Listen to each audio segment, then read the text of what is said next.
is going on, everybody? Welcome in to the North End Podcast, episode 316.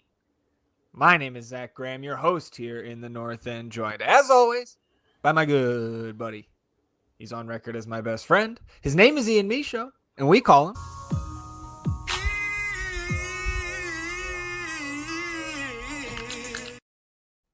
E. We are sitting here on a Thursday. The people are hearing this on a Sunday or beyond. How you feeling, my friend? Still a lot of emotions running. Obviously, the Dani news was 2 hours ago. Quite the shocker still, and still feeling the after effects of it. But the show must go on. Ready to do it. Ready for some silliness. Yeah. What I'll say, I guess we'll do some Dani wrap up on this episode. Again, we're recording 3 days before you all hear this. So if there is further news that comes surrounding Dani or anything else, we will record that later on and put it into the episode. So you'll hear that later. But recording here on a Thursday, still emotional from that Dani trade.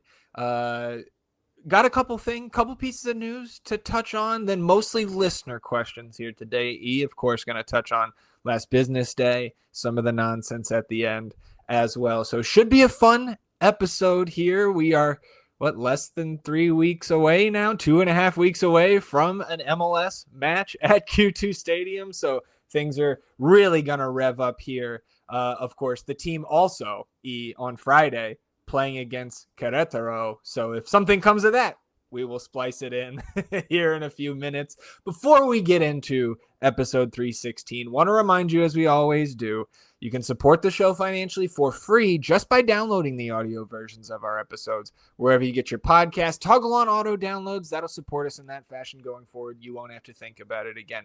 Go the extra mile, rate and review the show wherever you get your pods. And if you are watching on our YouTube channel, hit the subscribe button. It does help us grow the show. You can hit the notification bell to know when a live stream pops up or a new episode goes live. Of course, here on this episode, hit the thumbs up, like the video, help us battle the YouTube algorithm overlords, atone for your sins, wash yourselves clean in the waters of the North End. All right, so E, before we get to the news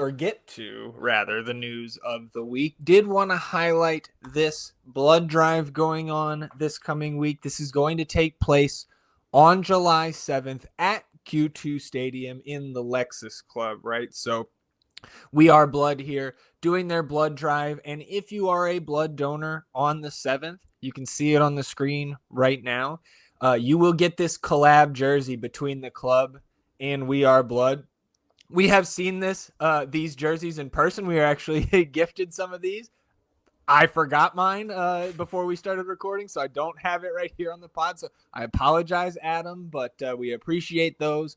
And just wanted to encourage everybody who is able to go and participate in this blood drive because, look, July and August statistically are the hardest months of the year to keep the blood bank full. So We Are Blood counts on the Austin FC drive to be the biggest of the year during these summer months. And you see the QR code on the screen. Adam wanted us to let everybody know that the QR code actually won't be useful at this point because the appointment slots are all full, which is great. But we still need people to walk in on that day on July 7th into the Lexus Club to make the blood drive as big as humanly possible. And, right, USA and Belgium plays later that night or the next day. Look, when you donate blood, I didn't know this. You lose about 600 calories. So you got more rooms for snacks and beverages at your watch party there. So look, it's a win-win-win. You go, you donate blood, help the blood bank out here with We Are Blood. You get the extra space for some snacks later on watching these World Cup games, and you get the collab jersey. So again, July 7th in the Lexus Club there at Q2. A very valiant cause here, donating blood. So definitely looking forward to this and getting that collab jersey. Yeah, big shout out to Ribbinator for the jerseys, man. I really like them. They're cool. This is obviously a great event here, and hoping people can come up and show out and give some blood and lose 600 calories. That's, yeah, that ain't bad. Look at that. So shout out to Ribbinator and We Are Blood once again for that. Let's get to some of the news of the week for us. And again, a relatively quiet news week until the trade of Dani Pereira on Thursday morning. Until Thursday morning, this was the big piece of news of the week, that Austin FC traded a 2026 international slot for the remainder of the season to Real Salt Lake in exchange for $235K in GAM. So, right, RSL was one of the two teams that had one of those slots for the first half of the season. So we go ahead, sell the second half of the season for the slot to Salt Lake. So you're coming up, it's right around $500,000 in GAM for this international slot that we have loaned to Salt Lake for the 2026 season. We do, right, with Przemysław Płacheta coming in officially, right? I guess that was also earlier this week, so it was a busier news week that I'm letting on here in the whirlwind that Thursday has been. But it seems like good business. If we don't have, if we don't have plans for this international slot, then the only good piece of business you can make is by loaning it out to another team for a GAM return. And with that Shemi signing being completed, he takes the 6th international slot there, the one vacant one we had. On July 13th, the international slot that we have traded for a half season to the Galaxy will return to Austin FC's roster page. So we can still make an international move. And of course, you can also, we could eject one of our current international players in this transfer window and bring in somebody else. So there's still some flexibility to be had.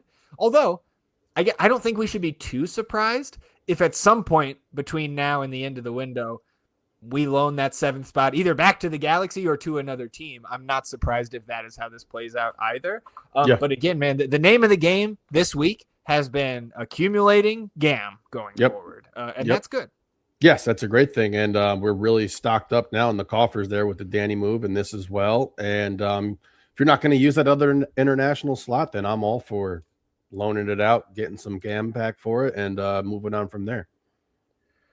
So we, of course, had the two big moves, like reminding myself that it was just Tuesday, I think, when the club officially announced Przemysław Płacheta, right? We got the green smoke in the morning from Anthony Precourt. I think quickest turnaround for us from like a press release dropping to live stream, just trying to get that one out there before the World Cup knockout matches started for the day.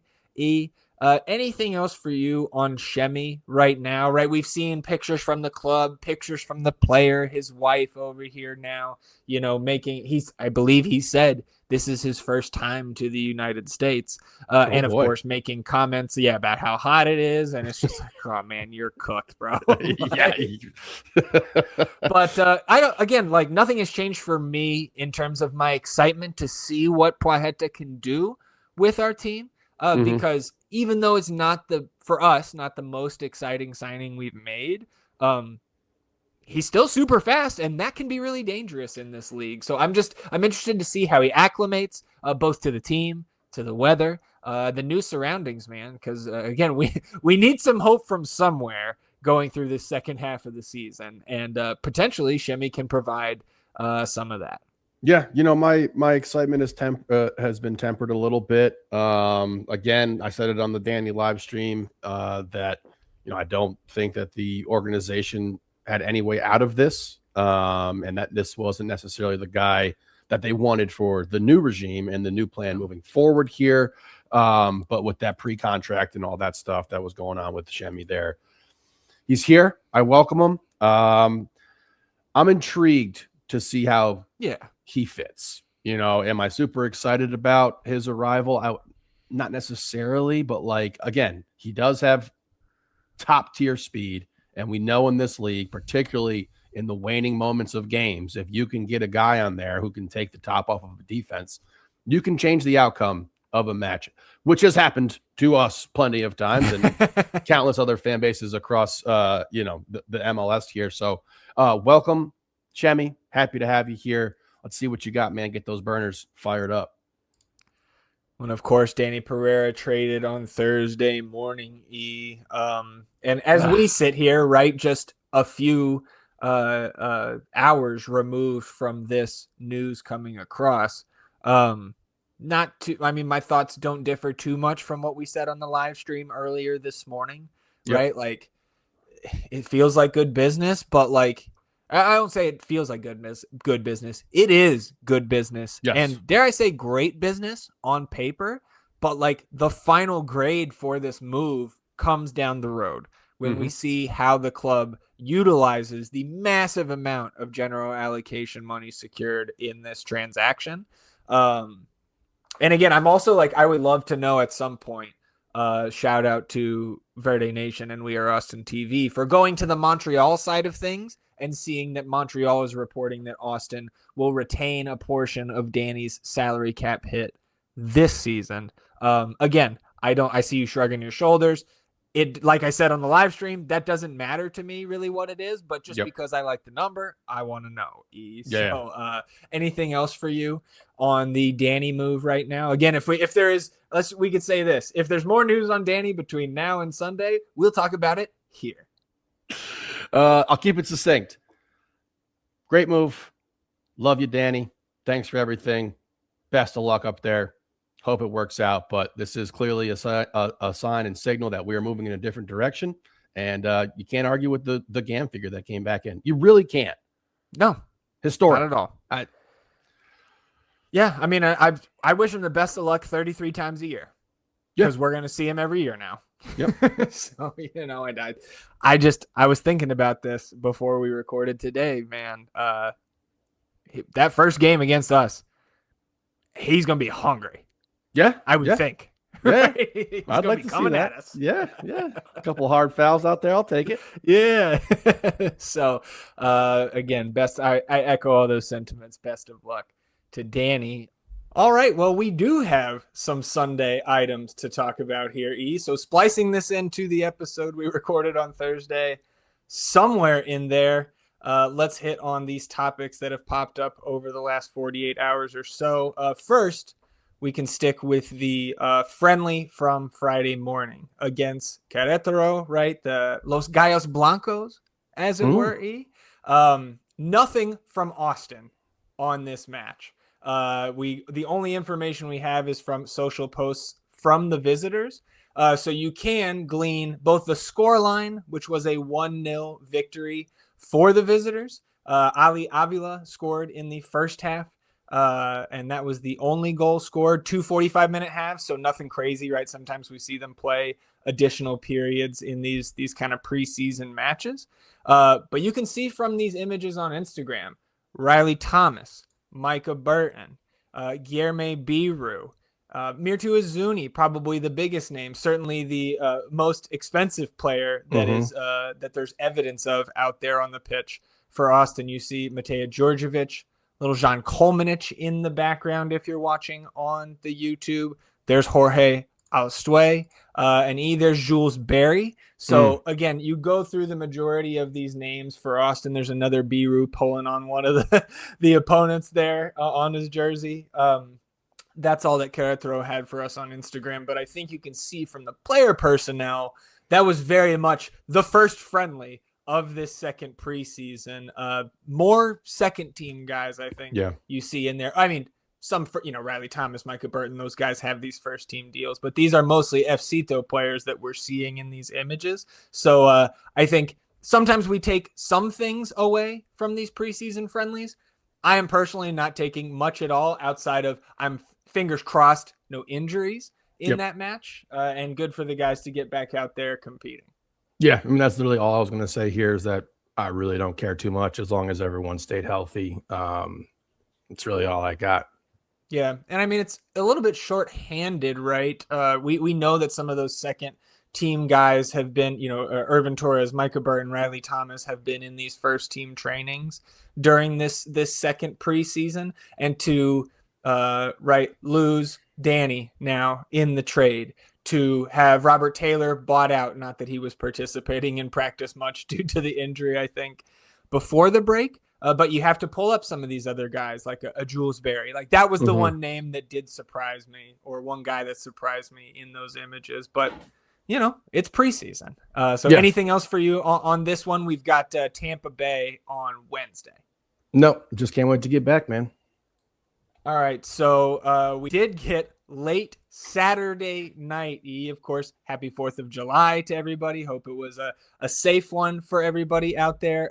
We get this kit leak. And again, for lack of a better term, because this is very intentional by the team, just like it was for the Rooted kit earlier this season, right in our first preseason of 2026. This is the first picture we saw late last night.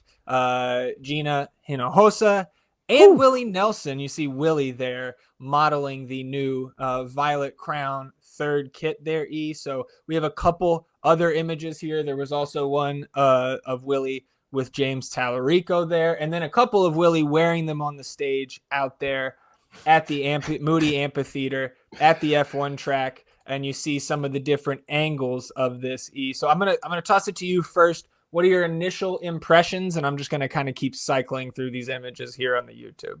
Love it. 9 out of 10. Looks awesome. Yeah, like it more than the mock-up that we saw. Love the purple. Love the gradient on the Austin. The lettering there. The lettering there. Love that. If those are the numbers on the back with that kind of like layered, like shadow behind it. Yeah. Kind of retro look there. Yeah, I really like that. These look awesome to me. I'm super excited about getting one of these. Purple looks great on me, man. So this is... Dude, me too, dude. I can rock some purple. Hey, man, look. We're going to be out there looking good. Yeah. These are great, man. And just seeing Willie, Jesus. How old is he now? 93, bro. Still performing. It. Yeah. AG saw him perform like 3 months ago. Really? Yeah. It was just unbelievable. Legend. 93 years old. Yeah, it's so cool. That jersey is absolutely awesome, man. I'm really excited about it. I love the purple. Yeah. I know some people were looking for, maybe some additional stuff there to like signify, shout out some more Austin related things, but I think you knocked it out of the park with this one, and I'm definitely opening up the old checkbook to get me one here. Yeah, man, I think we're in lockstep. We hadn't talked about this yet before we hopped back on here on our Sunday. I'm with you. I love the gradient. I thought we could have they could have gone even more with the gradient, like on the entire kit. Yeah. I've also heard the shorts are going to be that violet color, purple color as well. But what they've got here, man, like I'm with you. I love it. And I guess my one complaint is the Yeti butt that you can see right here. Like if we do have the Yeti on the butt, that's not out of the ordinary in certain leagues, right? I think about those Liga MX jerseys that we see on the Mexican teams. They've got a lot more stuff on there than that, but putting that Yeti down there, lower back, I guess we could say, would be my one complaint. But yeah, dude, I've seen a number of people, complaining about it. And of course, everybody can have their own opinion. Everybody's got their own sense of style there. But this one certainly fits mine. And look, if you don't like it, man, I go back to Craig Robinson from Pineapple Express. You ain't got no style, motherfucker. I looked up. I love it. I do love it too. I looked up purple shoes last night because I knew I had to get something to match with this. But I think it looks great. I love the little retro kind of look as well. Like I said, 9 out of 10. I mean, LBJ Jaguars, man. We're purple. Ooh. So I know how to rock the purple. Okay. And I think last thing to do before we kind of get into these listener questions from our Patreon members, checking in on Jaden and the Canadians again, where we're sitting as we're recording this into the round of 16. Are the Canadians taking down South Africa with the late goals, right? Last Sunday. It ended up being a 2-0 victory, I believe. I think maybe 1-0, called something back at the end there. Either way, they advanced. By the time everybody's listening to this, the round of 16 match against Morocco will have happened. So hopefully it is another win for Canada, which would be historic. What? Why are you Morocco? What? Got Morocco in the God damn it. No, come on. No, I'm with Jaden. And I got Canada, so. Oh, okay. So hopefully good news for Jaden there. In United States, of course, on Monday. Revenge match against the Belgians. And look, they may have fucked up giving us Monday Night Football. I don't know. There you go. Look, Come man, on. that Belgium team has looked very pedestrian the entire cup thus far. They're super beatable. You know what I mean? I know they're talented. I know they got guys up and down the field that are legends. You know, Courtois in net, one of the greatest keepers I've ever witnessed. Lukaku up front, obviously a fantastic striker. De Bruyne in the middle there. They got players, but they are beatable. And you know, because we keep it a buck here, you know, we're gonna have to talk about this Balogun red card, which was dog shit and horse shit. And I can't believe we're not gonna have this, dude. I mean, we're talking after we watched the game last night, and you're like, he's the best 9 we've ever had, right? Like, I said it during the first half. He's physical. He's great in space. He has body nice touch. Control, dude. Yeah. So like that's a big loss. I love Pepe. Am I saying that? Ricardo Pepe. I'm so used to saying PP from fucking Real Madrid and shit. Yeah. He's a good player. I like him a lot, but Flo, man, he's just a different level. Tier. Yeah, he's a different level. He's a different level, and that red card was horrible. And when you look at anything in super slow motion like that, it looks worse. I'm with Goss and the Soccer Wise guys who went off on that call. I saw that. Also, 5 beer Goss. I hung out with 2 beer Goss. Look, man, I maybe I'm in the minority on this. I thought it was a red, and maybe I'm jaded because it's like the same thing that Biru did and got red carded for. But like, I guess the argument against it for me would be, especially comparing it to the Biru foul, which I thought was nearly identical and like it was accidental, but like the action of it was reckless, or the result of it was reckless. At least Biru was yellow carded by the official when the foul happened. So we did get, of course, just really circling back on this because Jayden Nelson did get in against Morocco on Saturday, and unfortunately they were already down 2-0 when he was thrown on in the 87th minute of this one. So did, with stoppage time, play like 12, maybe 13 minutes, if I recall correctly. Of course, you only pick up the 3 here on the FOTMOB box score, the 3 regulation minutes. But, I mean, they did run that little set piece for him late on, trying to get him a shot. I thought he made 2 really slick passes as well in the final third. Another one that was a little wayward, but I thought Jayden, in his limited time here, proved that he belonged, again, with that small sample. I think it's something that I would hope Jesse Marsh and their coaching staff would look back on and think maybe we should have given him a little bit of run out earlier in the tournament. Again, maybe going back to that 6-0 against Qatar. But congrats to Jayden, making Austin FC history as the first active member of the club to play in a FIFA World Cup. And so Canada bows out, unfortunately, but congrats to Jayden on this, man, because getting in, I know it would, he probably wished it was in better circumstances there. But that was super cool, man. And rewarding, right? That 12 minutes or so was what all of this was for. And that may seem small to some people, but I think you and I at least get close to understanding how much that means, both for Jayden and for Austin FC.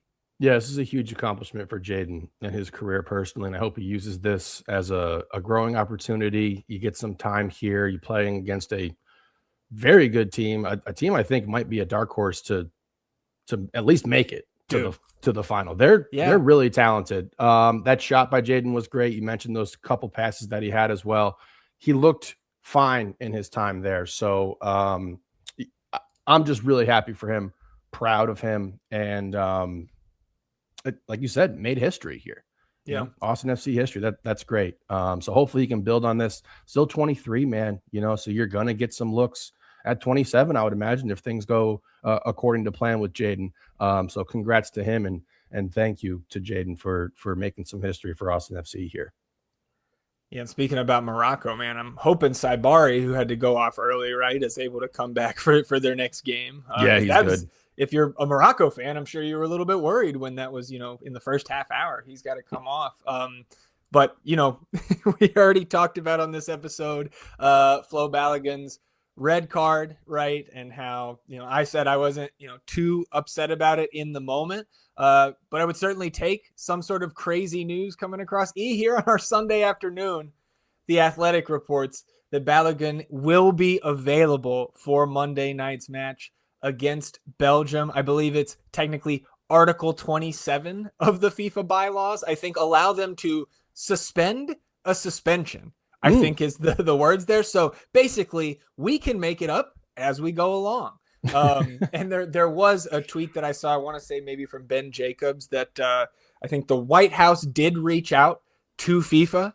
And I think FIFA said that had no bearing on what they did here. But given what we know about FIFA, potentially a little bit of that classic FIFA corruption coming to the benefit of the red, white, and blue here. So look, just from the team perspective, from cheering these guys on, and I know a lot of people smarter than me thought that it was not red card worthy. Flo being able to play Monday night, it gets my hopes up a lot higher, right? Because you know how down I was when I was lamenting that we would not have him on Monday night. Yeah, job well done here. You know, Yeah. I'm in the other camp opposite of you. I do not think it was a red. I understand why people do. But to take the opportunity away from Flo and the United States team because he's such an integral part of what they're doing would have just, I don't think what happened with that play, if you think it was worthy of a red or not, is worth this suspension. I don't think you make a dude miss a knockout game and potentially what could be, you know, you never know what's going to happen if Flo's going to be back with this club in 4 years and everything and playing like that. So I'm super excited about this, super happy, got me even more ready for this game. And this dude's on the short list right now of some of the most impressive players on the offensive side of the ball in this tournament. You know, obviously Holland getting all the headlines, Mbappe as well, Messi, of course, you know. Right. The household names. Yes, he has been, I would say, a top 5 attacking player up front in this tournament thus far. He's been fantastic. I still maintain he's the best 9 that we've ever had for the national team. So I'm incredibly happy for him and excited for this matchup here coming up. This is a very beatable Belgian team, in my opinion. Yeah, I'm with you. And I think that was a good point by you. He's 25 years old. So, like, if, you know, we'll knock on wood here, if the U.S. bowed out tomorrow night without Balogun, it could be the last time we saw him in a U.S. kit at the World Cup. I don't think so, right? Same. But you never know, right? So I'm with you. Anything else for you on the World Cup talk? No, let's go get it. Let's fucking talk about some of these World Cup listener questions, or World Cup adjacent at the very least. And our buddy Turbo Trevor asked us what player or players from the World Cup that you had not heard of before the tournament do you want Austin FC to sign? And then he put in parentheses that the club could actually afford, which like is a much more realistic question, but also narrows down. Because like I don't see a ton of players out there. I'm like, ooh, we can get him. Yeah. I mean, dude, I think I've mentioned both of these names already, and I'm pretty sure Yan Diomande just signed with like PSG or something, but like he's been a joy to watch. The Johan Manzambi from Switzerland, I'm excited to watch him tonight against Algeria. But do you have any guys that you think like Austin FC could actually get? Like, and again, I don't know who we could get with a DP slot because fucking Leo Messi's in our league, man. Yeah. And like you look at some of these stats where like the number of goals being scored at this World Cup by players who are MLS players right now. And like not just the goals scored, but the minutes played by MLS players. Like I think that should be a little eye-opening and maybe should allow me to dream a little bit bigger with this question. But do you have anybody that has caught your eye that, you know, is not named Diomande or Manzambi, or maybe somebody that is, you know, maybe in the range of somebody we could get? Ali Ahmed, throwing that out there. We can afford him, and I would definitely welcome him. I mean, there's obviously a bunch of guys that I've seen that I haven't been privy to before, not being a huge international, soccer fan. That Yeboah kid from Ecuador, they're getting relegated in the Italian league there. So I think he's out of the price range. I do. He'd have to come in on a DP level contract. Want to bring up what's his name? Galarza. Oh, Galarza from Paraguay. Yeah. And that Paraguay team, wow. That was an incredible matchup they had versus Germany there, and he was fantastic everywhere that whole game. Competed, fought, hit a PK too, right? Was he? Yeah, he did in the shootout. So he was on loan, right, in MLS this year. Yeah, he's on River Plate.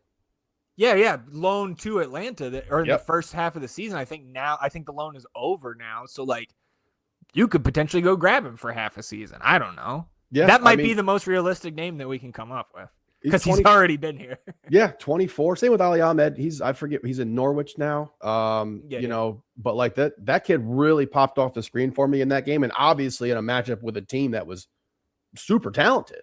And heavily favored. Yeah, he stood out in that game. Yeah, so those are a couple guys. Man, there's just so many dudes that I've seen that are just like, oh my god. I was texting someone. I was like, yeah, this World Cup's been great and all, but I'm really yearning to get back to some Division 6 American soccer. Oh man, well maybe Ali Ahmed, you keep that Canada to Austin, Texas pipeline both ways open, right? Jaden Nelson coming down here, Danny to Montreal, maybe Ali Ahmed by way of Norwich. I would certainly take that. So appreciate Trev for the question as always. This one, next one is from Alex, and Alex said, based on watching Uruguay's World Cup performance as a team, could it be a blessing in disguise for Facu Torres, both his form and his value, that he didn't make the squad? He said, I wonder how dealing with these vibes can affect the players with their clubs. I think it's on a case-by-case basis with the players on how much that could affect them with their clubs. But I don't think – I can't sit here and say, oh, no, it's not like we'd rather Facu be there. Because, dude, they canceled their charter flight home and, taking multiple commercial flights. To me, that's just indicative of a federation that is either being poorly run, there's needs to be a shakeup, and I'm sure there will be, given the relative disappointment that their World Cup performance was this year. But I mean, they looked bad, dude. And of course, that's one of the teams I was watching with a close eye because they were on my draft challenge team. And yeah, it was bad. So I think, could it be a blessing in disguise? My answer is yes. Okay, I think Facu would have wanted the experience. I think that's a big thing there. He would have wanted to be a part of it, but sure. God, that was an incredible crash out. I think them and Turkey were the most embarrassing. I'll throw South Korea in there as well. But that one dude from Uruguay was the biggest embarrassment of the entire World Cup. Canobio, whatever. You're muted, brother. Look at you. Freaking Mike Pence muted you. That dude was a lunatic. And he was embarrassing. Was trying to get thrown out of that game multiple times. And then to go after the referees the way he did. And it was Ish on the call for that game because they knew it was going to be spicy because Uruguay and Spain, obviously, the two powerhouses in the international scene. But yeah, I guess Canobio, I think is how you say it. God, he was such a joke, man. Just running around hacking everyone, screaming all the time. Come on, bro. If you guys didn't put yourself in that position to be in that matchup versus the number one team in the world, if you took care of business, dropping games to trash teams, then I can't feel too bad for you. I am glad that Facu wasn't involved with this nonsense, but I do think that he probably wanted to be part of that experience. It's probably not. What is he, 25, 26? 25? I think he's 26 or 27, I think. I feel like it always surprises me when I look at his age. Actually, he might be. Well, he was U22 when he first got to Orlando, right? He was young. That's I don't know. I'll look that up real quick. But I think he probably would have liked to have been a part of the experience. Oh, for sure. I'm sure I would agree. I agree with that, while also thinking that a blessing in disguise for us, for the form and value of Facu. I think I don't think it helps you going and having that experience, like as a, it's not going to help your confidence going out there and failing spectacularly. I mean, I don't think he would have played though, right? Like, sure, maybe. I don't know. Probably not. They maybe could have used them. I don't. Yeah, know. Jesus. You know. Well, this one's from Dave Smith, and Dave said, after watching all the missed PKs in the Netherlands-Morocco match, right, only 5 out of 10 PKs were made with Morocco ultimately advancing. Making a penalty is incredibly harder than the average viewer realizes. What strategy is involved in a PK shootout, what mind games are played, what tricks are used. Right? Like endless everything tricks under the sun with that. I mean, we're watching the one game, I think was it last night, where they're just trying to beat the shit out of the spot. The spot there. The Belgium Senegal, right? On the game-winning penalty in extra time. Yeah. They have like 8 players like stomping on the grass right just there. rolling on it. And I mean, like I wouldn't be surprised. I mean, we've seen all kinds of shit, right? Like already I've seen keepers pretend that they don't know they're supposed to be on the line. You know what I mean? Like on the goal, and they're just like, oh, I can't hear you. You know what I mean? They take a minute and a half or whatever to get into the spot. Some guys, I mean, the one dude in I think it was the Morocco game, their keeper, taller keeper, big guy, was doing all that clapping, jumping side to side and everything like that. You know, I think if you're kicking, you want to keep your head down as much as possible and just kind of lock in. But I know the goalkeepers are doing whatever they can under the sun. And like in referencing that Morocco-Netherlands game in itself, I think brings tactics and strategy into the PK shootout, because how that game played out. Morocco was there to play. The Netherlands were not. They were not engaged in that game. It was like watching Bosnia last night. It was just, you know what I mean? It's like, come out and play this game. Let's do this. And Morocco was all for that. So for the Netherlands getting to that point where it's like, we got you where we want you now. You know, we're in the PK shootout. We like our chances here more. And the pressure that Morocco must have felt, because it was like, hey, we were the better team for 120 minutes in that game. Like, we deserve to advance, but now you got to go do it with some PKs. There's all kinds of shit going on, man. It's wild. You know, in the Germany matchup, there's Kimmich at the end there trying to figure out who's going to step up to take that to take the extra PKs there. Yeah. So, I mean, what's his name? The Argentinian keeper, when they were playing France in the cup, he did everything. I mean, he's doing the suck it sign pretty much. Like, he's running around going nuts.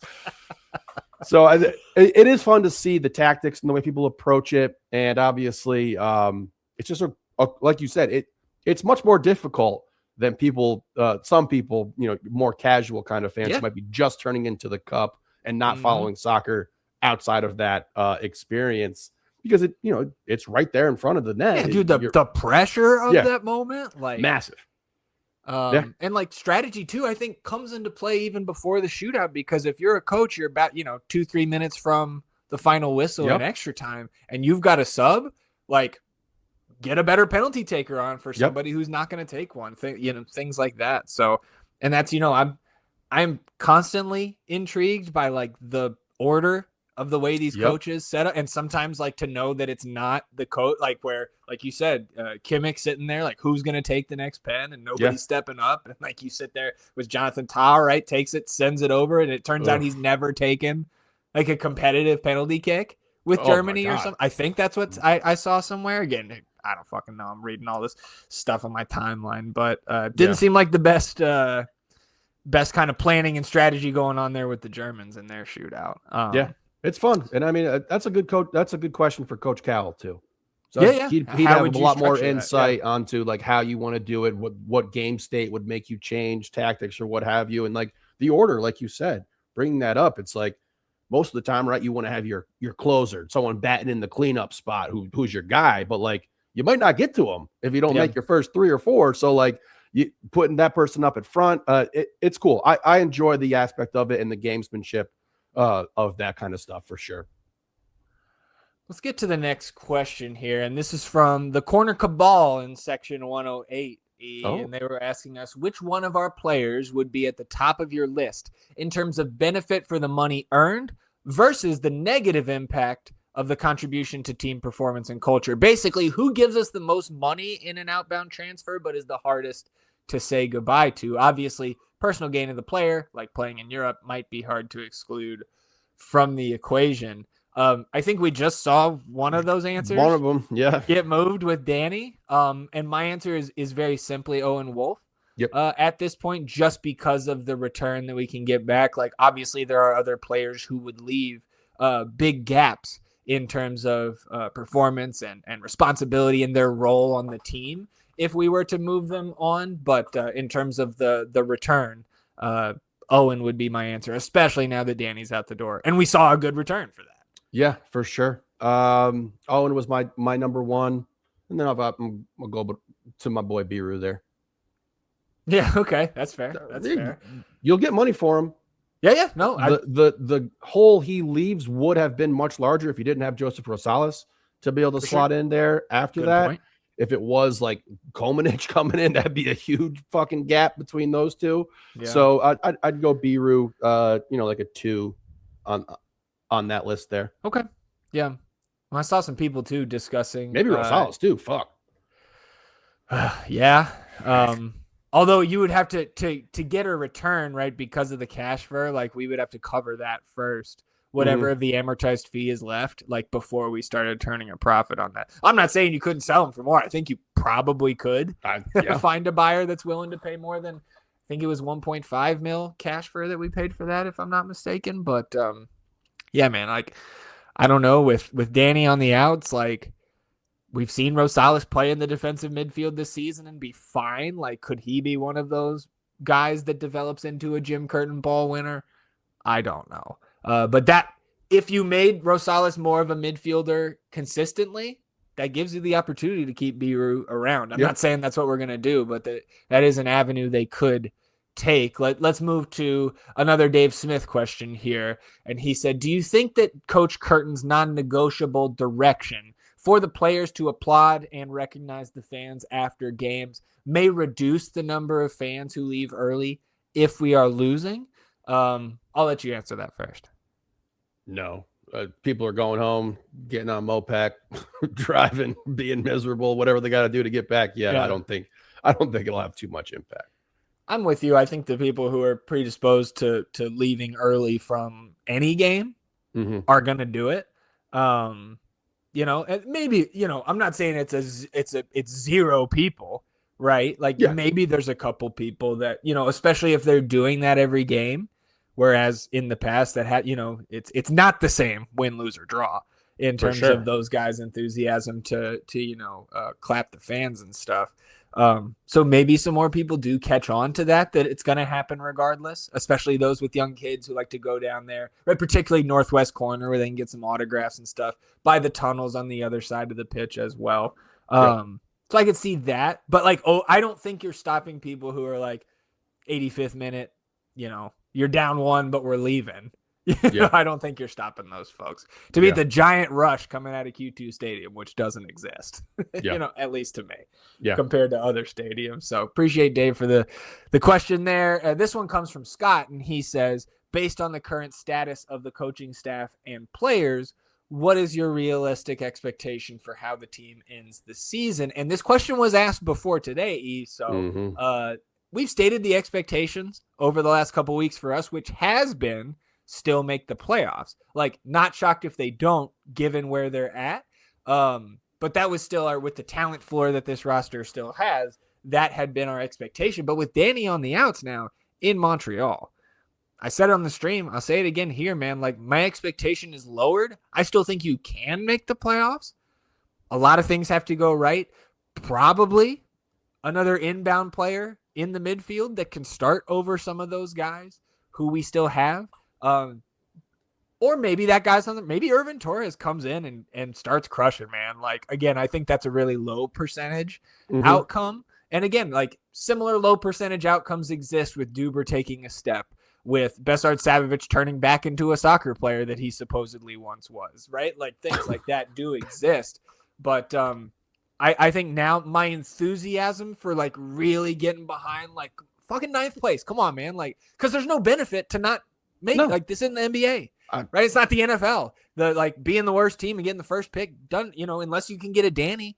But like we said on the live stream, you go back, look through those draft classes. How many of those number one picks are home run sweat? Like they're not.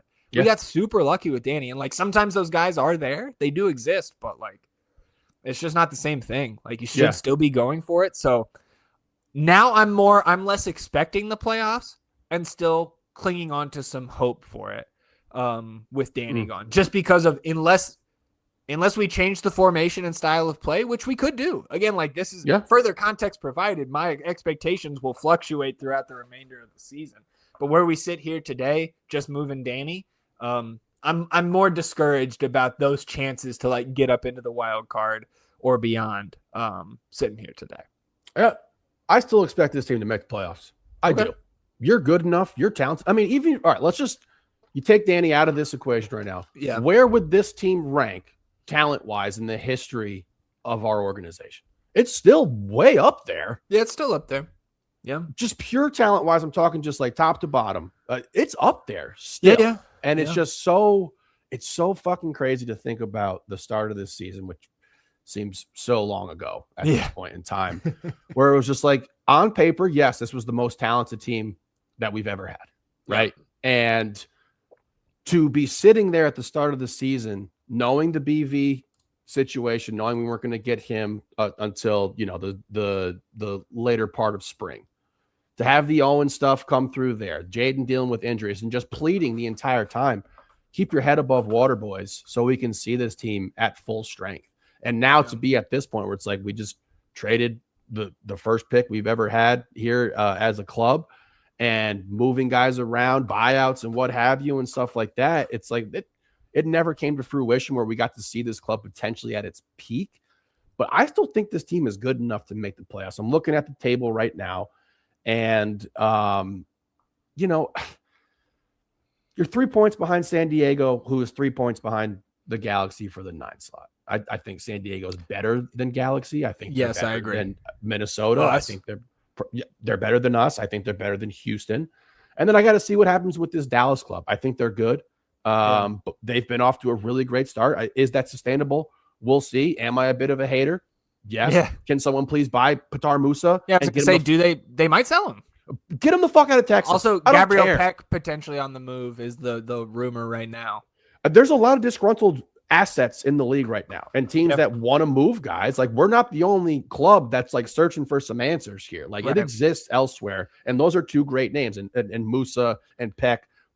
Different reasoning, because I think Musa increased his value with the performance he's had. They're playing right now, right? No, Croatia's the afternoon game here. The second game right now is Spain. So I still expect this team to make the playoffs. I really do. And like Dave Yarno, if you want to get a head coaching job somewhere else in this league, take this team to the 9th seed and bolster your resume and be like, look what I did despite all the tumultuous nature going on with this club. Look what I was able to do. And if we are going to change tactics, I do think that might be refreshing. Yeah. And getting a healthy Brandon Vasquez makes this team really different. A healthy Owen Wolf makes this team really fucking different. So I still expect playoffs. I want to go see a one playoff game at home. Can you please do that for me? Yeah. Well, and like Aggie was talking, because we delayed the listener questions episode by 2 or 3 weeks here. He was saying, is there a change in attitude or a difference in the way we may answer some of these 2 weeks later? Like, has your feel like I would have said no until today, because I don't think anything until the Danny trade was anything out of the ordinary. Robert Taylor getting bought out, we relatively expected that, him or Savovich, right? Mm-hmm. We knew Shemi was coming on the pre-contract unless he left, and like moving that, letting RSL keep that international slot the rest of the year is also not a shocking move.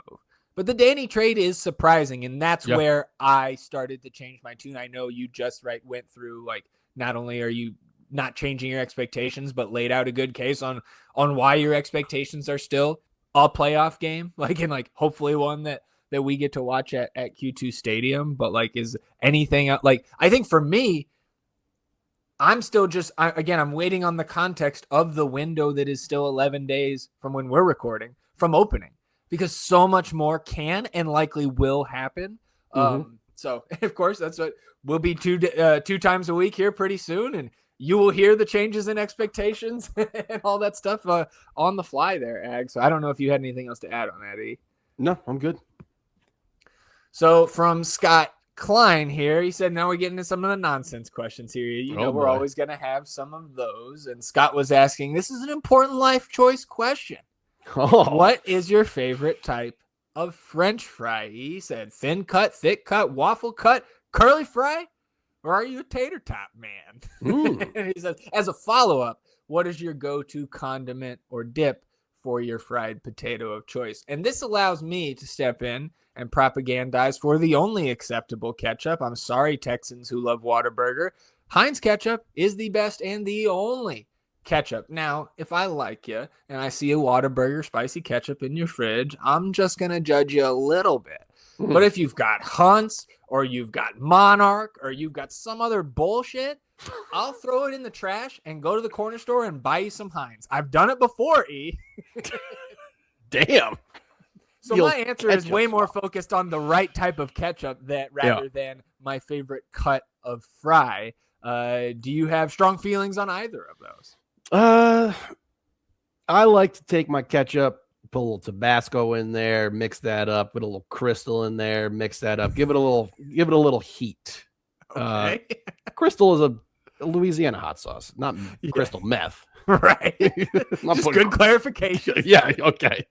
Well, I didn't think anyone was assuming I was putting meth in my ketchup. Jesse Inkman. I like curly fries are good. You know, they're good. They got it. Sometimes you'll get one of those like big springy looking ones and like the middle of it like isn't cooked all the way through. It's not fried and you get the bite in there. It's like, it kind of ruins the rest of them for you. I like Pete Terry's fries. They got good fries when they're made properly at the right time by the right employees. So your answer is, do you just like a good fried potato? Potato is the best food in the world. You can get so much deliciousness out of a potato. True. Yeah. I think mine is probably a good thick cut French fry. You can get a lot of fluffy potato in the middle of that fried, on the outside, and I don't know. I'm with you too. It depends on how fresh are they. There's different, but there's different spots too. I feel like where like some restaurants or like chains, like they'll have their French fries where like 15 minutes later they're like almost inedible, and like I don't like those. Like I would say like I'm not a fan of like an In-N-Out fry. I'm not my favorite. Best fries in Austin, Bird Biscuit. That's for sure. Bird Biscuit. Oh yeah. Oh, not great. A sponsor. We need that. Oh, they're so good. They got the vegetarian. Okay, biased. Well, they have meat options too. I'm just saying they have a vegetarian egg sandwich with the veggie sausage on there. They make the homemade biscuits. They're big fuckers. Okay. Culture yourself. Just getting fucking Jimmy John's with your points all day. Come on, Jersey Mike's, bro. Oh, yeah, my bad. Shout out. So thanks, Scott, for the French fry question. Now we go to our buddy Commando Kegel, who is wondering, or he says, we all have nicknames for some of our favorite players on our favorite teams. What nicknames have been given out on the pod, and what's the backstory to him? He says, since watching the pod, I have still not been able to figure out why E calls Dani Pereira Pep. That one I would love to know. And he said, what is your favorite nickname you've ever given to a player? Could be Austin FC or otherwise. So, I mean, you want to take the Pepe Pereira there? I don't know why. I only call him it because Coach Wolf did. Yeah. So that was just his nickname. Danny's nickname, I think, still is or was. Now not an Austin FC player, but yeah, we just picked up on him and Coach Wolf, rather, saying him and other teammates calling him Pepe. So, and if you haven't noticed, he likes to shorten names because he can't speak very well. At least when it comes to Sebastian Andrius. Do we have? The Punisher, Johan the Punisher, Valencia, and that's just because he fouled good. Because he fouled good. Lobito's great. That's a good one. Sure. Like that one for sure. we don't. I'm looking at the roster. We don't have too many guys now that have been technically Stu. Yeah, you call him Stu. Have been christened. I love the nickname Thomas Riley. That's a great nickname that Coach Nico Estevez came up with there.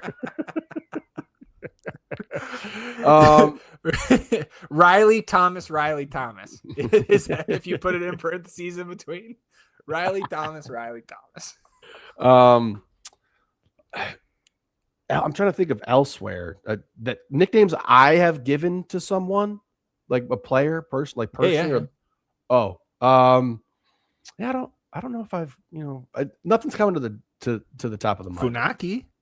Oh yeah, the Lord Funaki. That's a great one.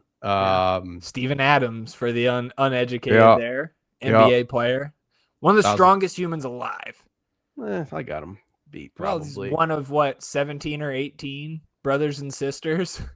Yeah, got a couple Olympian siblings. Is he the youngest too? I don't know, but that was a good one, and that was also a good one because we were watching that game live, and he had 2 back-to-back plays where we're just like, oh. you were joking around and calling him Funaki and stuff, which is one of his 6 middle names, or something like that. Yeah. And then as you were joking about him, he stole the ball and dunked it, and you screamed. And I got one though that I sounds meaner than it's said with love. Boris Diaw for me when he was on the Spurs was the Land Walrus. Oh, that's a good one. A big guy. That's a big boy. He was a big man for sure. Spurs Boris was much smaller than Bobcats Boris. So Bobcats Boris blew the fuck up. Yeah, dude. Go back and look at his rookie picture with the Suns, dude. He's so skinny. It's crazy. Yeah. No, I remember. Yeah. He came in as a point guard. He could left play, as a center. It's true. Yeah. Oh man, that's a good one from Kegel there. It's actually back-to-back Kegel here, so I don't actually even know if you're ready for this, but Andrew wanted to know whether we are Team Spotify or Team Apple Music, and he said, there's usually that recap at the end of each year for your most played songs. So, what were your top 5 played songs last year? I've got mine. I wrote mine down here, and we do split. I'm Apple Music. That's true. He is Spotify. That's true. So this is 2025 E. Mine was all over the place. Up From the South by Budos Band. Nice. I'm fucking jamming that all year. Nice. Therapy Session, Big X the Plug. Nice. Choctaw Bingo, James McMurtry, live version. Good one. Feel Blessed, Joe Dolo. I think you're less familiar with that. And Born to Be Alive, Patrick Hernandez. That got into the top 5 from listening to it for a month nonstop. Just fucking jamming. I remember those days for sure. I'm a Spotify man. Superior. This is going to be all Detroit rap or Draco. Draco the Ruler, Betcha Freestyle, the greatest freestyle ever made. Sosa Superhero Flow by Sosa Man, Texan. Way Back by Shake Well. Roots Chris Freestyle by Draco. Jaw Lock, Low Shimmy. Not Shimmy, Shimmy. Okay, Shimmy. SHI. Yeah, I don't know if anyone's going to know any of those. I'm bummed that there was no Wemby by It's Man Man. That's not. That was number 6. That's not a top Man song, in my opinion. Shout out to that old woman I gave that Detroit playlist to. Hope you're still alive. Hope you're doing well, babe. She wasn't that old. Hope you're still alive. You can say that about anybody. Oh, man. All right, we got back-to-back Ari's questions here to close out the listener questions portion of episode 316. Ari's was asking, what is the background with the Kawaisenberg nickname? Which, if anybody doesn't know, that's kind of like my little online screen name, Kawaisenberg. Very simple. Kawhi Leonard is still one of my favorite basketball players of all time. I think Spurs fans who are still butthurt by it need to get the fuck over it. Just is what it is, man. It's worked out pretty well. Yeah, it's worked out well for you guys. You see that 5th banner up there? Yeah. Who was the Finals MVP? Yeah. Come on, man. Look, I love Kawhi. Didn't handle himself well on the way out, and maybe in Canada now to avoid the FBI the rest of his life. I don't know. It could be. But yeah, I mean, Breaking Bad, also one of the greatest shows of all time. So two of my loves there, Kawhi, Breaking Bad, Kawhisenberg. It's very well done. It's good. When you give yourself a nickname and it sticks and it works, it means it's a good nickname. Yeah. He also said he imagines we call you E because that's how your name sounds. And that is correct. That is correct. Everyone's been calling me E. I think my mammy was the first one to call me that. But ever since I was a lowercase E, I'm an uppercase E now. But when I was a lowercase E running around as a child, that's E. Get over here. Let's see. E. James is easy, right? Yeah. LeBron connection. Yeah. Sebastian Drew EC. Yeah. Your favorite soccer player, and also the way you said his name. Yeah. Eastern Thomas. Eastern Thomas. Because you're clairvoyant. Yeah. Yeah. Pap E. O'Daniel. Oh, now careful now. You're going to expose the people to my alter ego. Yeah. A successful man. Look, he's not politicking. He's mass communicating. I'm still not going to talk about Eon Stockel. So I'm going to have to go to Canada too. And then Ari's closing us out here. He's saying, who do you think from the second team needs to be our next homegrown signing on a first team contract? And who from the existing... What? Feliciano. Yeah, for sure. Well, let me finish. Let Ari's finish here.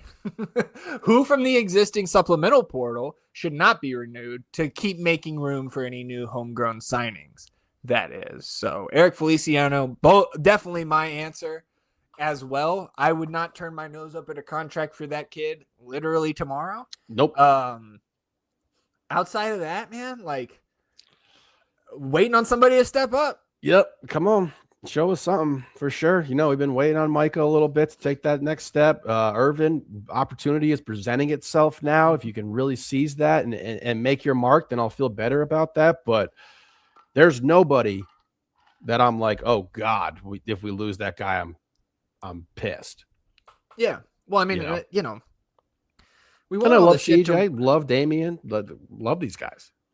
Right. And you got to think about too that not everybody on the second team gets a homegrown status. We can't sign Jorge Alistue to a homegrown contract, right? They have to have some contact with your academy. And we have the roster sheets pulled up here for the YouTube viewers. So audio viewers, audio listeners, that's what we're looking at here. And man, something I've been thinking in terms of a bugaboo for me with this roster build now is the fact that we have Ilie and John Bell on those salaries that are eligible to be bought down to the supplemental, therefore opening up senior slots. But our 21 through 24 is full with CJ, Micah, Damian, and Christian Ramirez. And I get Ramirez, I get Loss, I get CJ with their current salaries. But to be paying Micah anything more than the reserve minimum salary right now, and I know this contract was agreed to multiple years ago, right? And you probably at the time hoped that Micah Burton would be maybe contributing to the first team at this point here in 2026, but he's not. And so I think that is hindering our senior roster at the moment because he's occupying one of those supplemental slots that could be Ilie or John Bell to open up an additional senior slot.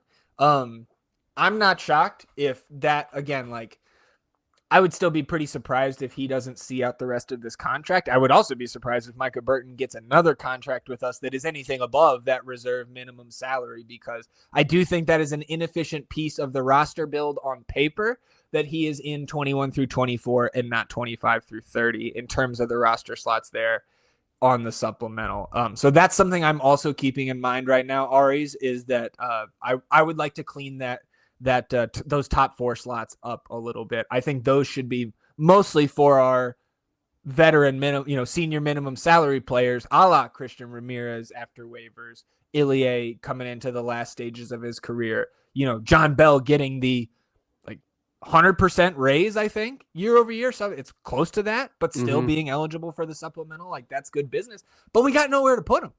Yeah. Because the prior business was not as good. Yeah, for sure. And I mean, Ari's, you're super familiar with the Next Pro team, and I know I'm assuming you're a big Feliciano fan. I Like if would you think haven't, so, if you're a fan of this team and this organization, you haven't watched this kid, yeah. please do it, because yes, He's exciting. he is the next one that I will be. Oh yeah, make sure we sign this kid, get him through the pipeline, and see what happens here. Apparently, I was just looking at. I just Googled him because I was trying to figure out how we acquired him, because he came from like Orlando's academy, right? Correct. Yeah. And someone who's like a U.S. soccer. I can't remember exactly. I shouldn't have X'd out of it, but he was talking about how no player's stock has risen more for him personally than Feliciano, and that he can get a German passport. Yeah. Which means you can get him to Europe seamlessly. Yeah. Yeah. So give him the first team deal now. Yeah. So, so you can get Gam out of that whenever it happens. The last line of this tweet is, surely Austin FC will try to get a homegrown deal done soon, if not already.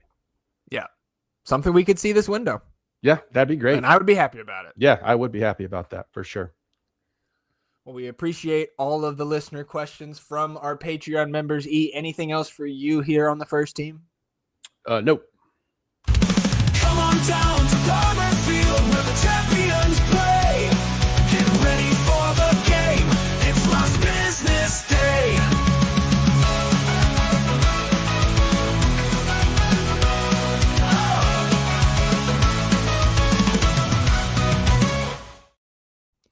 Last business day here on episode 316 of the North End Podcast. And last Sunday out there in St. Louis, Austin FC 2 in first place, taking on what were the fifth place St. Louis City 2 at the time. And coming into this one, you get a look at the lineup. Artem Dashkovets gets his first Austin FC 2 start in there for Evan Watt in this game. Kaeli got the start at left back over De Bruyne in this one. Still no Riley Thomas. Again, Riley, Irvin, Micah working in training camp with the first team during these couple of weeks here. So Chesla out there on the right, Jules Berry paired up with Dashkovets. Midfield of Jorge with the armband, Jacobaro, Marcel Roussel, and a front line, Feliciano on the left, Saul up top, Diego Abarca coming off his brace on the right. You had a bench of Watt, Dan Chutu, Adrian Gonzalez, Mo Badawiyo, Neo Che, Dren De Bruyne, Kenny Hott, Charlie Farah, and Stefan Dobrahevich. So getting into this one, it was early on, 5th minute. The St. Louis defender, ball's coming to Jorge at the spot. A lot of space for a shot. As he's winding up, St. Louis defender runs right through his back. PK is given. And look, man, keeper guesses right or read Jorge here. Blocks it away to keep the score 0-0. And a half hour in, I don't know if you saw anything about this, dude. There was a shooting outside of the stadium, like just outside. And so like on the broadcast, you can still go see this. Like people in the stands, ducking, running, craziness. Player, the official clears the players off the field. They're sprinting away. And like, it's just another reminder of this fucking epidemic that we have here in this country when it comes to gun violence, and really thankful that this was not in the stadium and not something that was directed at a Next Pro match. And like, again, it's stuff like this that I think makes me thankful for, the magnometers coming in even to Palmer Field, because you never go to a place like that or to a place like Q2 and expect something like that to happen. But this just is another example of like, this shit happens fucking everywhere in this country. Yeah. And it's a disgrace. It has been long before this, but this is just like the latest little chapter of it. And glad nobody at the stadium was hurt or injured from what I could tell in all that craziness there. But it does stop the match for, I want to say like 90 minutes, maybe 2 hours. I think we lost the film on the remainder of the first half. They played the second half with they closed the stadium. Everybody, all the fans went home, everything like that. And they resumed the second half from, it looked like one of the tactical cameras from the team. But again, glad nobody was hurt inside the stadium there, and just terrible way to interrupt a game, man. It's a bummer. Yeah, glad no one was hurt. That's for sure. Tough, scary, but Yeah. jumping back to the team here, right? You have this missed PK, Yeah. our best player. You Yep. have this situation take place. Yep. There's a lot going on in this matchup right here where, you got to have your mind right after you come back. And, like, I don't know if soccer's the first thing on these dudes' minds after something like that takes place. Yeah. But hats off to the team. Shows a lot of maturity to be able to go back out there and get 3 points in this game. Not that it's a giant thing with all the stuff that was going on there, but I am proud of the way these boys responded here, particularly Jorge, who goes ahead and gets a goal and an assist in this matchup after dropping the PK. So that's the way to stay locked into the game, move on, next play. Beautiful thing to see from Jorge there. Yeah, man, it's a great point, especially with Jorge as an individual. He missed the PK, and then to be able to maintain focus or at least refocus when the game, resumes, says a lot about the composure with this group. And so we had what I think was an unseen Jorge Alastuey goal at the 34th minute, so damn near right after the game restarted. And in the second half, you get a 69th minute pass from Jorge to Vlad Danchutu, who had subbed in 4 minutes prior for Ibrahim Asal up top. And Jorge slips Vlad in behind that back line, and he's to the right of net entering the 18, and Vlad has a crack. There's a ton of power on this one because it pings like almost megs the keeper. Looks like it pings off his calf as he's going down to try to make the save and sneaks into the net there. And, 2-0 lead with this team right now. Feels like the game is over, and it was indeed. It's a 2-0 final, and it was even an easier coast to the finish than you would have expected, because 4 minutes after the goal, there's a red card to St. Louis for a dog. So Feliciano gets in right behind. He's about to be one unknown with the keeper, and he gets tripped up. Red card is shown. So you just kind of cruise to the 2-0 victory here for the second team. You can see some of the stats here on the screen for the. Go ahead. Whooped them too. Yeah, 17 shots to 5. Yep, historically been a very good next pro club with St. Louis. They've been very talented. 17 shots to 5, 10 shots inside the box, just all over these dudes, and this team just keeps fucking rolling, man. Yeah, and look, FCito, one of their worst nights finishing, 4 big chances created, 4 missed, and you still win 2-0. Mm-hmm. So again, this team continues to roll, and they will be back in action here on Sunday, July 5th, back at Palmer Field here. So, your little July 4th after party here on Sunday night, 7:30 kick. So a couple hours between when this is released and when this game kicks off. Little Rapids 2 preview for any of you sickos headed out to Palmer tonight on Sunday. All-time head-to-head between these two clubs. 4 wins, 3 draws, 4 losses for Austin FC 2 against Rapids 2. So all is perfectly balanced here. 4-3-4 record. Let's go ahead and get that on the winning side of things here. Austin did win 2-0 on the road earlier this season against Rapids 2 back on May 13th. And FCito has not lost to Rapids 2 at home since September 23. That was the year when Rapids 2 and Austin FC 2 were the top 2 teams in the league. Of course, the good guys ended up winning the title, but the Rapids did win the matchup at Palmer Field back in 2023. Rapids 2 this season, man, we pull up the table. Last in the West, just got their first win of the season against Vancouver Whitecaps 2, who is in 12th, so they beat another bottom feeder there. Some players to watch, though, dude. Number 26 is still Mamadou Diop, right? The 19-year-old Senegalese forward who can absolutely explode offensively. It was like 14 goals, 2 assists, and 16 starts last year, something like that. Killed us up at their place last year. Also, 42, Josh Copeland, 20-year-old forward, 3 goals and an assist in his 9 starts. Number 44, Chris Aquino, 20-year-old midfielder, 2 goals and an assist in his 12 appearances with 6 starts. But man, as it has been for now multiple months, it's about Austin FC 2 here. Look, the thing I guess I worry about is these guys kind of take a breath. You celebrate July 4th. You come into Sunday with literally the worst team in the conference, and it's not super close coming into your house. I'm not going to say it's a trap game, but like I'm a little bit nervous just about like letting our guard down against this team, a team that finally tasted victory here and is going to want to come in and have a good showing against number 1 Austin FC. Again, Houston Dynados caught their 3rd L in a row. Ooh. So we love to see that. We still have a game in hand, or they have a game in hand on us rather, but we are now 6 points clear. So Austin FC outright first place in Next Pro right now, 31 goals for, 11 against. They're rolling, man. I don't think it's stopping here. Again, I got my guard up just given the circumstances around this game. Yeah. Respect them for sure. The variables going on outside of your control with the holiday and the Rapids getting their first win, trying to build some momentum. Jumping back to last season, this is the Rapids team that lost in the championship game. So they have done a full kind of 180 here, where they've gone from the top of the table in the West to being awful. But like you mentioned, they do that. Job kid he's solid. He can play. So if you play your game, you're going to beat this team. I don't expect it to stop, really.